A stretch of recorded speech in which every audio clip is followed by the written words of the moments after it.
Olá, e aí, tudo bem? Hoje a gente vai fazer uma aula completa sobre o transtorno do espectro autista. Afinal, o que ele é de verdade? Como que a nossa visão sobre ele mudou com o tempo? A gente vai fundo nas definições, nos desafios e o mais importante, nas estratégias de apoio que realmente funcionam. Para começar, olha só que frase poderosa da Temple Grandin. Essa ideia de que figuras são a minha primeira linguagem. Isso já coloca a gente num lugar totalmente diferente, né? É um convite para a gente tentar entender uma outra forma de perceber o mundo. Então esse aqui é o nosso roteiro de hoje. A gente vai começar tentando ver o mundo por outro ângulo, depois vamos entender o que é o autismo de fato, vamos mergulhar numa teoria super importante chamada teoria da mente e, por fim, falar de apoio e inclusão. É um passo a passo para a gente sair daqui com uma visão bem completa. Beleza, vamos começar então. Para entrar nesse assunto, o primeiro passo é tentar imaginar um mundo que funciona com uma lógica um pouco diferente daquela que a maioria de nós está acostumada. Para a gente ter uma ideia, pensa nessa descrição do Carlos. Um menino que parece estar no mundo dele, sabe? Essa imagem de alguém que interage com uma coisa que só ele vê é uma forma muito forte de mostrar aquela sensação de isolamento que muitas vezes é associada ao autismo. Tá, mas então o que é o autismo de verdade? Vamos agora para a definição mais técnica e ver como o nosso entendimento sobre isso mudou. E mudou muito. Olha, a gente andou um bocado nesse caminho, viu? Pensa só, lá em 1943, quando Leo Kanner descreveu os primeiros casos, era tudo muito novo. Por muito tempo foi confundido até com esquizofrenia infantil. Hoje, a gente tem um modelo de espectro, que é algo muito mais detalhado e fiel à realidade. E o pulo do gato está exatamente aqui. A gente saiu de várias caixinhas separadas, como o transtorno autista, Asperger, para um conceito único de espectro. Por quê? Porque isso reflete muito melhor a imensa variedade de jeitos de ser e de características de cada pessoa. Então, hoje em dia, o diagnóstico se baseia em duas coisas principais. Primeiro, desafios persistentes na comunicação e interação social. E segundo, padrões de comportamento, interesses ou atividades que são restritos e repetitivos. A questão da linguagem, que antes era central, hoje é vista como uma característica que pode ou não estar presente. E olha, não é algo raro não. As estimativas mais recentes mostram que o autismo está presente em cerca de 1% da população mundial. É bastante gente. Agora a gente chega numa parte fascinante. Existe uma teoria cognitiva que é chave para a gente entender o porquê por trás de muitos dos desafios sociais. E isso leva a gente a uma pergunta básica, né? Como é que a maioria das pessoas consegue, meio que no automático, entender o que o outro está pensando e prever o que ele vai fazer?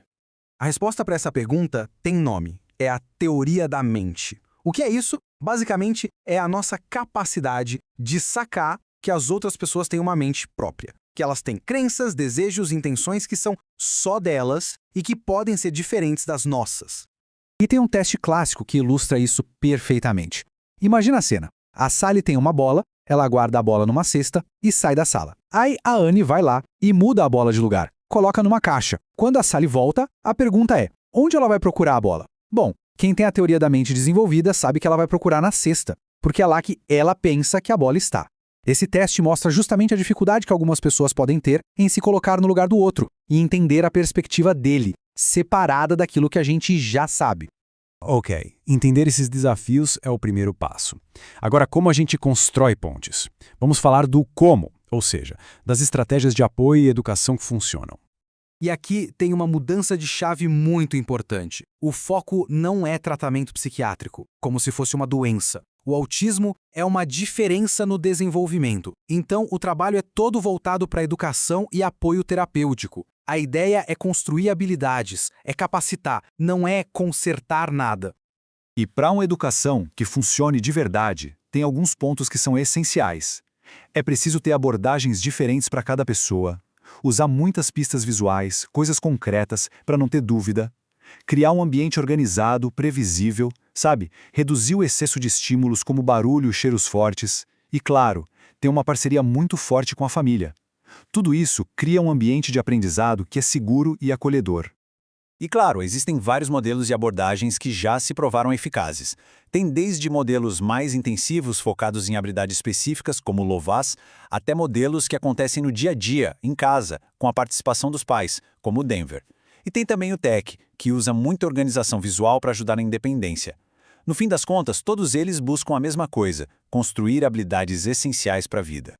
E a tecnologia também entra como uma grande aliada, viu? Um exemplo é esse software, o Descobrindo Emoções. Ele usa situações do dia a dia, tipo um joguinho, para ajudar a pessoa a treinar a identificar emoções, a entender o que os outros podem estar sentindo. Bom, e com tudo isso que a gente viu, chegamos à nossa parte final. Como é que a gente pega todo esse conhecimento e transforma num caminho real de inclusão? E aqui está talvez a mensagem mais importante de todas. O objetivo nunca é normalizar ninguém. A ideia é ajudar a pessoa a se descobrir como ela é, diferente sim, mas totalmente viável, com todo o potencial do mundo para ser quem ela é. E essa ideia se conecta perfeitamente com o que o psicólogo Vygotsky dizia. Ele tinha essa visão genial de que aquilo que a gente vê como um defeito ou um desafio, na verdade pode se tornar o ponto de partida, a grande força que impulsiona o desenvolvimento daquela pessoa, criando habilidades únicas. E isso tudo nos deixa com essa pergunta para refletir. Entender é sem dúvida o primeiro passo. Mas e depois? A questão que fica, e não é só para quem é da área, é para todo mundo, é como é que a gente pode, no nosso dia a dia, ajudar a construir um mundo que não só tolera, mas que celebra de verdade todas as formas de pensar?